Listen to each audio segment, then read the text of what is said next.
Hello and welcome. In this video, we're going to take what we have been learning about differential equations and we're going to extend it into an application. And we're going to look at exponential growth and decay and how to model that using the differential equations and how to solve those differential equations to come up with the basic law of exponential growth or decay. And then we're going to work through some application problems, some word problems, and really see how this concept relates to science specifically, but to the real world as a whole. So let's go ahead and jump right in. So here we go. When the rate of change of a population or a substance or something is proportional to the current amount of whatever that stuff is that we're talking about, we can use an exponential model to analyze this. So we could say that the rate of change with respect to time, so dy dt, the rate of change of y with respect to time, is equal to k times y, where k is just that proportionality, that ratio, that constant of proportionality. So we can say that this rate of change is equal to that proportion times the value or the amount that we started with at time t. So what we have here is a differential equation, and let's go ahead and use the separation of variables to solve this differential equation. So we can say, and I'm actually just going to go ahead and rewrite this differential equation down here, dy over dt is equal to k times y. So I'm going to move y to dy, so I'm going to divide both sides by y, and I'm going to multiply both sides by dt. So we have separated our variables, and what I want you to notice is that k is actually not a variable. It is some constant proportion, some value that's not changing. So it could really be on either side of the equation here, and I like to keep y as simple as possible, so I'm going to just move y and leave k on the other side. So when I integrate both sides, over here we're going to get natural log of the absolute value of y. And if we're integrating some number with respect to t, that number just gets a t. So kt plus some arbitrary c value. Now, just like we did in the last video, we're going to say e to the power of everything. So e to the natural log of the absolute value of y equals e to the kt plus c. E to the natural log is 1, so on the left-hand side, we just have the absolute value of y. And on the right-hand side, I'm going to split this up using properties of exponents to be e to the kt times e to the c. Now, e to the c is just some number, and whatever that number is needs to end up making the right-hand side of the equation positive, since the left-hand side, the absolute value of y, is going to be positive. So I'm going to call that number c sub 1, and that's going to get rid of the absolute value, and it's going to suck up e to the c, and it's going to make sure that it's positive. So y equals c sub 1 times e to the kt. And this actually has a special name. I know we did a lot of problems like this last class, but this has a special name. This is called the basic law of exponential growth or decay.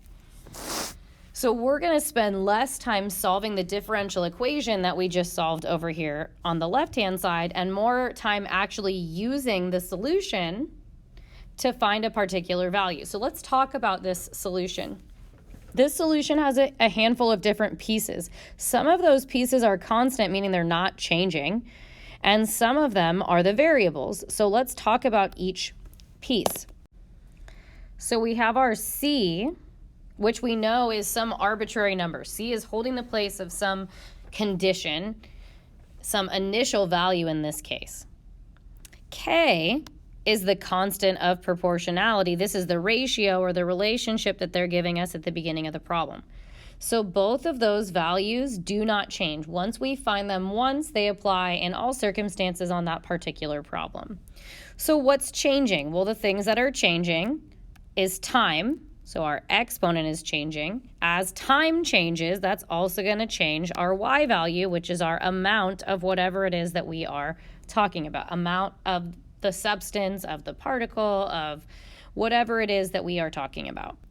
So let's look at what this relationship looks like in some example problems. All right, so number 1 says the rate of change of y is proportional to y. Rate of change of y, fancy words for dy dt.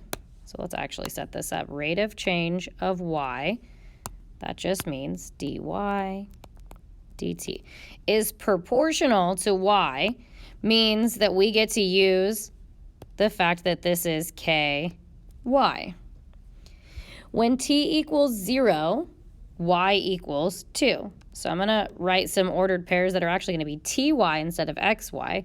When t is 0, y is 2. When t is 2, y is 4.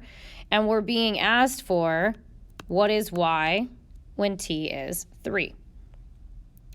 So it's probably going to be easier for us to work with a problem like this in the basic exponential growth model form. So instead of working through it like this, I'm going to jump to the solution to this, which we just derived a couple of minutes ago. So I'm going to start with this version. This is going to be easier to manipulate. So let's first find c. We can actually use the point 0, 2 to find c. So I'm going to write find c with 0, 2. If I plug in 2 for y and 0 for t, I'm going to get 2 equals c times e to the power of 0, and e to the power of 0 is 1, so c is 2. So I can rewrite this as y equals 2e to the kt. Now that I have found what c is, I need to find what k is. And we're going to use the next ordered pair to do that. So we're going to use the next piece of information we know, the ordered pair 2, 4. So 4 equals 2 times e to the 2k. I'm going to divide both sides by 2. So 2 equals e to the 2k. And this is really all algebra 2 here. What I need to do is get my 2k down out of the exponent to solve for k. And how do we do that? We natural log both sides. So natural log of 2 equals natural log of e to the 2k. I'm running out of space here.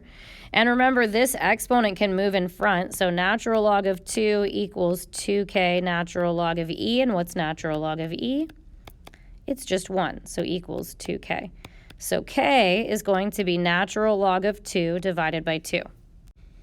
So now I'm going to rewrite my function. Y equals, we figured out that c was 2, and we figured out that k was natural log of 2 over 2 times t. So this right here is my model specific to question number 1 here.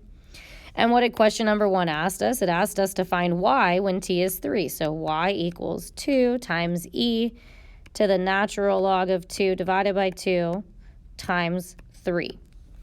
Now, if this was a test question and you didn't have a calculator, this is exactly the format that you would leave your answer in. But if you go ahead and grab a calculator and plug this in, you're going to get that y equals 5.656. So a lot of what we're doing in this section actually ties back to when you learned about interest, continuously compounded interest, back in Algebra 2, and when you reviewed the idea of exponential growth and decay in pre-calculus. We're not actually doing really any calculus here. The only calculus that came into play was taking that differential equation and solving for our general basic law of exponential growth.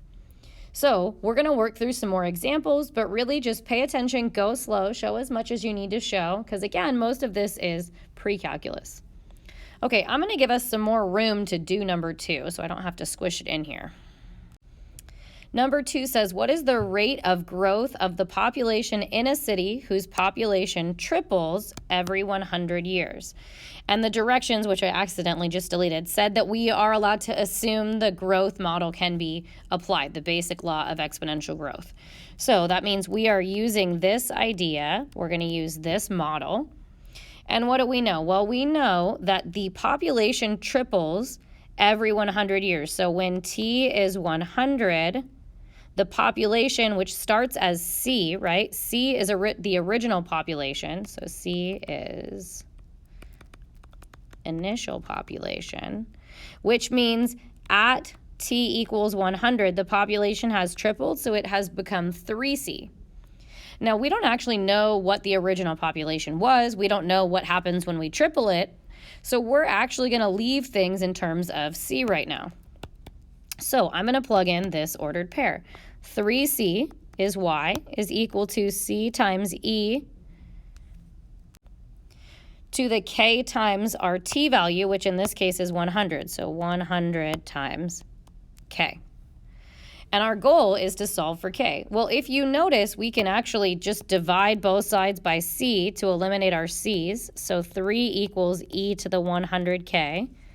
How do we get the exponent down? We natural log both sides. That exponent is going to drop in front, so 100k natural log of e.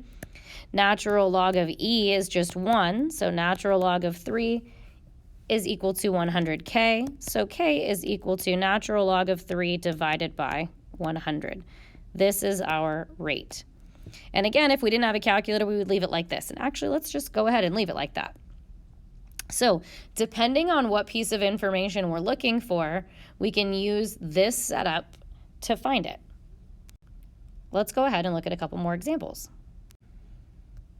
Okay, suppose 200 bacteria are introduced into a culture to study their growth rate. So what does that mean mathematically? It means originally at time 0, there were 200 bacteria. 2 days later, the culture is found to contain 300 bacteria. Assuming the rate of growth is proportional to the number of bacteria present, aka we are allowed to use this model, how many more bacteria will be present 3 days after? So 5 days after the start. So we want to know how many bacteria after 5 days. So what do we need? We need to figure out what C is. We need to figure out what K is so that we can just plug in 5 for T and go from there. So the very first thing we're going to do is we're going to find C. We're going to use the point 0, 200 to do that. So if I plug in 0 for T and 200 for Y, I'm going to get that 200 equals C e to the 0. So C is equal to 200. So Y equals 200 times e to the kt. Now I want to figure out what K is. So I'm going to find K, and I'm going to use the point 2, 300 to find K. So 300 equals 200 times e to the 2k. If I divide both sides by 200, I'm going to get 3 over 2 is equal to e to the 2k. I'm going to natural log both sides.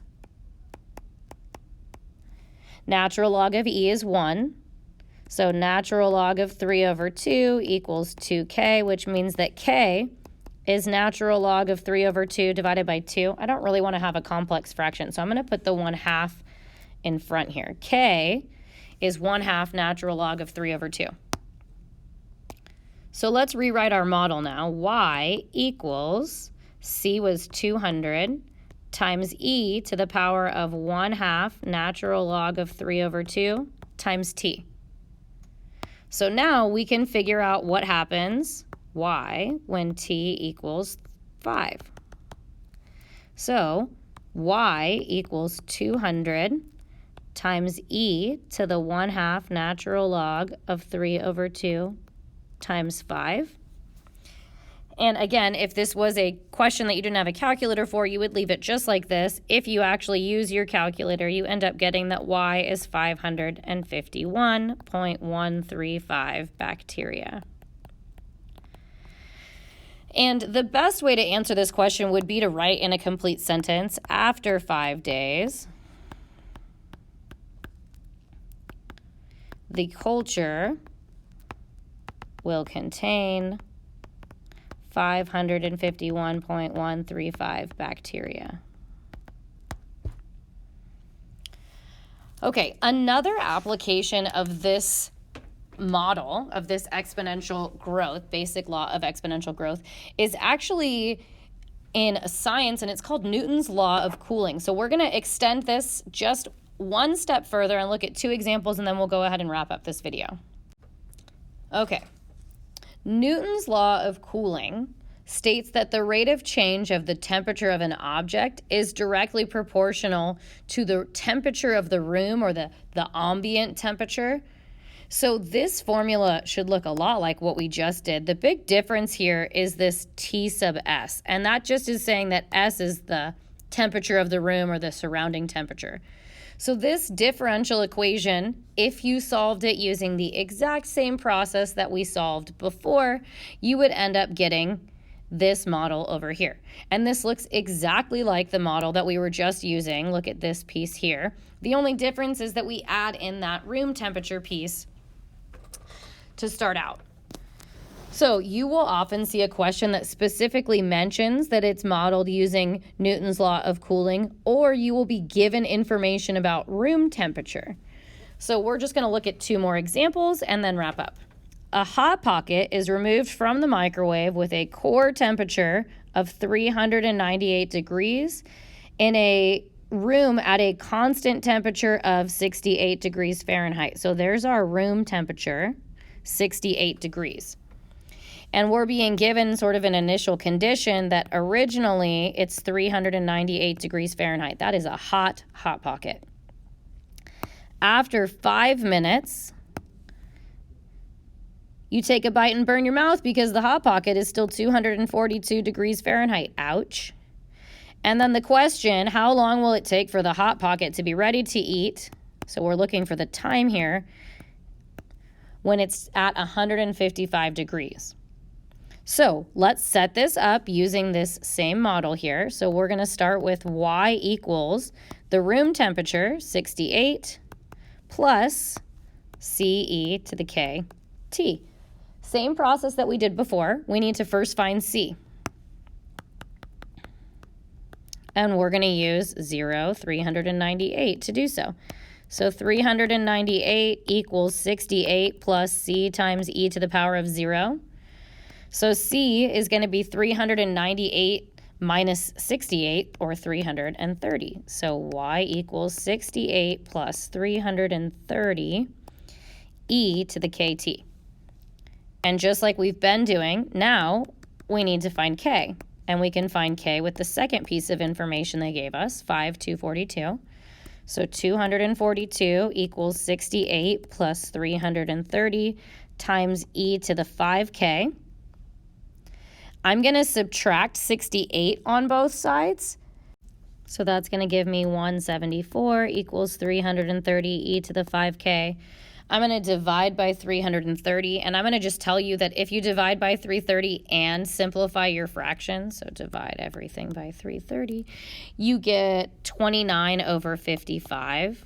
And you don't have to simplify that fraction. It's just going to make me not have to write so much, which I'm in favor of right now. And then natural log both sides to get the exponent down.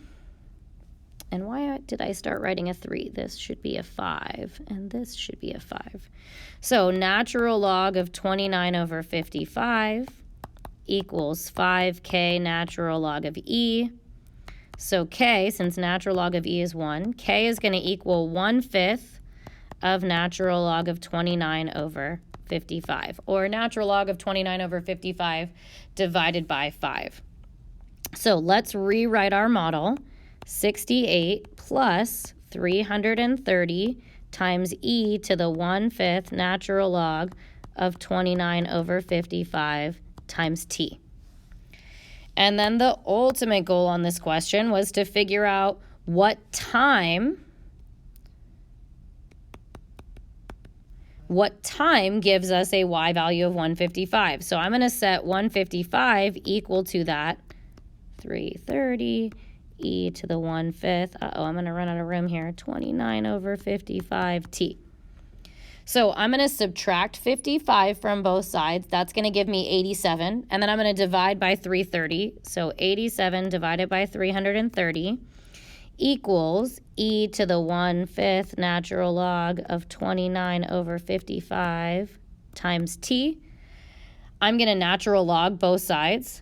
So natural log of 87 over 330 equals 1/5 natural log of 29 over 55 times t. Let's make a little bit more room. So t is going to equal, I'm going to multiply both sides by 5. So 5 times ln of 87 over 330 divided by natural log of 29 over 55. And then I'm going to reach for my calculator and I'm going to plug this in. This is going to give me that t equals 10.414. That's a long time to wait for a Hot Pocket. So the Hot Pocket will reach 155 degrees Fahrenheit after 10 minutes and 41 seconds. Okay, let's look at one last example. All right, here we go. Let y equal the temperature in degrees Fahrenheit of a room, of an object in a room, and the room is held at a constant temperature of 60 degrees. If the object cools from 100 degrees, so we're going to say it starts at time 0, it's 100 degrees, and it's cooling to 90 degrees after 10 minutes, so 1090, how much longer will it take for the object to reach 80 degrees? So let's go ahead and set this up. Y equals 60 plus CE to the KT. If you're feeling confident in this, I would encourage you to pause this video and work through this on your own, or maybe even just find C first and then unpause and then find K and sort of step-by-step check as you go. Okay, let's find C. So we're going to use 0, 100 to find C. So 100 equals 60 plus C, which means that C is 40. So Y equals 60 plus 40 e to the KT. Now we're going to figure out what K is, and I'm going to use the point 1090. So 90 equals 60 plus 40 e to the 10K. If I subtract 60, I get 30. So 30 equals 40e. 30 equals 40e to the 10K. So 3/4 equals e to the 10K. I'm going to natural log both sides. And then I'm going to multiply by 1/10 or divide by 10. So now I have my K value, so I can rewrite my model. Y equals 60 plus 40 times e to the 1/10 natural log of 3/4 times t. And again, we're solving for t when y is 80. So 80 equals 60 plus 40 e to the 1/10 natural log of 3/4 t. I'm going to subtract 60 from both sides.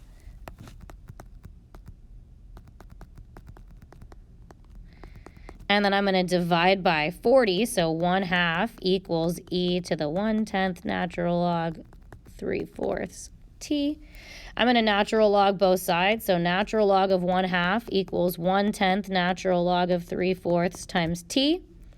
So t is going to be 10 natural log of 1/2 divided by natural log of 3/4. And if you plug this into a calculator, you're going to get 24.094. And that's the total amount of time it will take to reach this temperature. The question asks how much longer after the 10 minutes that already happened. So we would subtract 10 from this to get that it will take if I subtract 10, it will take 14.904 minutes longer to reach 80 degrees Fahrenheit. So key ideas in this section. First, we looked at the differential equation that had that proportional relationship, dy dt equals ky. We solved that differential equation so that we could create the basic law of exponential growth, y equals ce to the kt. We talked about what's constant and what's changing, and we worked through some examples of just using the basic law of exponential growth and decay. Then we talked about how a science application of this, or a basic application of this, is Newton's law of cooling, where we take into account the temperature of the room. And then we worked through 2 examples with that. So go ahead and write down any questions you have, and I look forward to supporting you on this. Thanks for listening.